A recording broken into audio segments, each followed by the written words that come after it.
Hello friends, welcome to Easy Science. Today we will discuss class 10th physics previous year questions of 2020 from the chapter Light. Topic is refraction part 2nd. So let's start. Define one diopter power of a lens. हमें एक one dioptre power of lens define करना है। तो सबसे पहली बात की power होती क्या है। एक लेंस की पावर ये बताती है कि लाइट रेज जो उस पर गिर रही हैं, जो उस पर फॉल हो रही हैं, वो उन्हें कितना कन्वर्ज करेगी या डाइवर्ज करेगी। और डायोप्टर उसका यूनिट है, मेजरमेंट का यूनिट है। तो power of a lens is said to be 1 dioptre if the focal length of a lens is 1 metre. अगर किसी लेंस की फोकल लेंथ 1 मीटर है तो हम कहेंगे कि उसकी पावर जो है वो 1 डायोप्टर है। Power of a lens is equal to 1 upon focal length of lens in metres. तो फोकल लेंथ जो है लेंस की वो हमेशा ही मीटर्स में होनी चाहिए, तब जाकर उसका यूनिट डायोप्टर आएगा। अगर ये किसी दूसरे यूनिट में है तो उसे चेंज करना जरूरी है। और फोकल लेंथ जितनी कम होगी तो इसका मतलब पावर उसकी उतनी ज्यादा आएगी, और फोकल लेंथ जितनी ज्यादा है तो पावर उतनी कम आएगी, क्योंकि ये इसका इनवर्सली प्रोपोर्शनल है। Now question number 2, find the focal length of a lens of power plus 0.5 dioptre. Plus का साइन यहाँ ये शो करता है कि जो इसमें लेंस यूज हुआ है वो है हमारा कॉन्वेक्स लेंस, क्योंकि कॉन्वेक्स लेंस की जो फोकल लेंथ होती है वो पॉजिटिव होती है। अगर यहाँ पर नेगेटिव होता है, अगर माइनस का साइन आ रहा होता तो ये हमारा कॉन्केव लेंस होता है। तो पावर का हम जानते हैं वो क्या होती है, 1/f फोकल लेंथ। तो फोकल लेंथ हमारी हमेशा मीटर में होनी चाहिए। तो फोकल लेंथ तो हमें फाइंड आउट करनी है। तो पावर दे रखी है हमें 0.5 इज इक्वल टू 1/f। तो ये हमारा f इधर आ गया और ये होगा 1/0.5। तो ये आया हमारा 2। तो जो फोकल लेंथ है वो होगी हमारी 2, लेकिन जो यहाँ यूनिट आएगा वो आएगा मीटर का। तो फोकल लेंथ हो गई हमारी +2 मीटर। इट मीन्स ये कॉन्वेक्स लेंस की फोकल लेंथ है। Now question number 3. Rishi went to a palmist to show his palm. The palmist uses special lens for this purpose. ऋषि एक palmist के पास जाता है, एक हाथ देखने वाले के पास जाता है अपना हाथ दिखाने के लिए। तो जो palmist है, जो हाथ देखने वाला है, वो एक स्पेशल लेंस यूज करता है इस काम के लिए। तो क्वेश्चन इसका पार्ट फर्स्ट में पूछा गया है, state the nature of the lens and reason for its use. तो हमें यहाँ ये बताना है कि उस लेंस का नेचर कैसा होगा, कौन सा लेंस यूज किया जाएगा इस केस में, और क्या रीजन है कि उस लेंस को हम यूज करेंगे। तो देखते हैं, चलिए। Nature of lens is convex.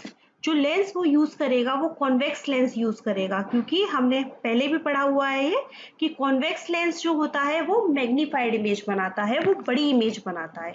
इसलिए जब वो कॉन्वेक्स लेंस यूज करेगा तो जो हाथ की लाइन है वो उन्हें इजीली पढ़ पाएगा, इजीली देख पाएगा, क्योंकि बहुत छोटी छोटी लाइन होंगी, वो दिखाई नहीं देंगी बिना लेंस के। तो इसलिए जब लेंस यूज करेगा तो वो काफी बड़ी दिखाई देंगी, इसकी वजह से वो कॉन्वेक्स लेंस का यूज करेगा।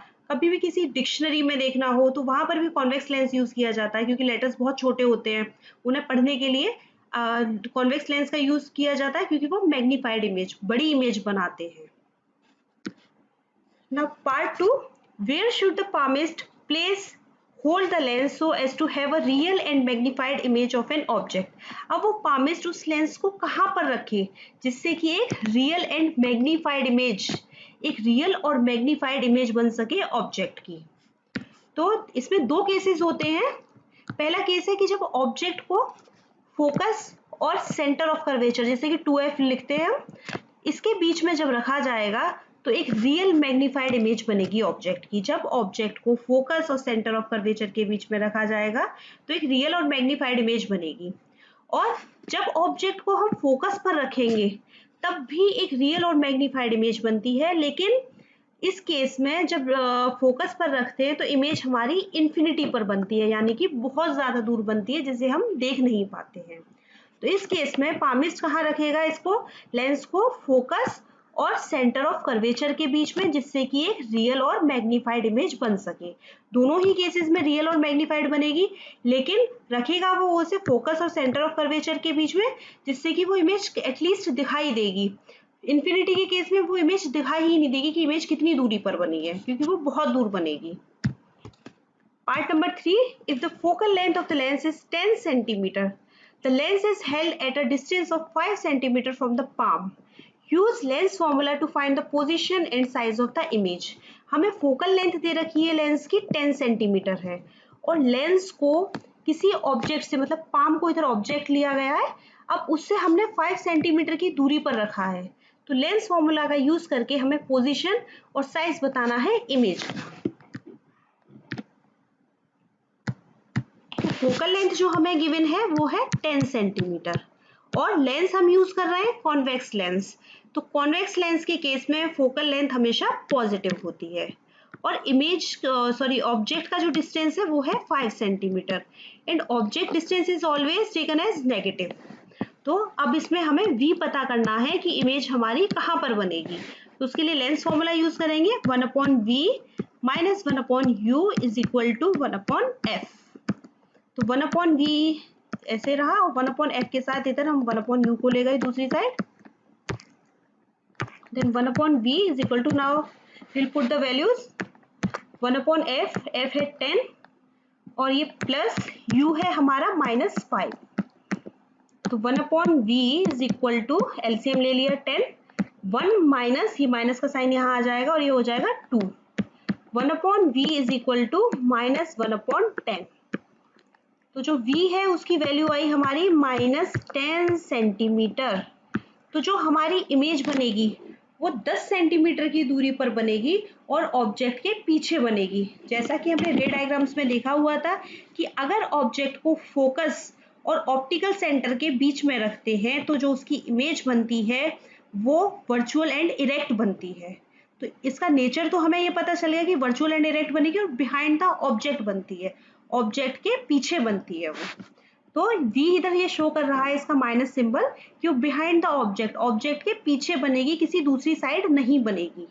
तो जो इमेज बन रही है वो 10 सेंटीमीटर की दूरी पर बन रही है ऑब्जेक्ट के पीछे। अब हमें इसका साइज और पता करना है, मैग्निफिकेशन।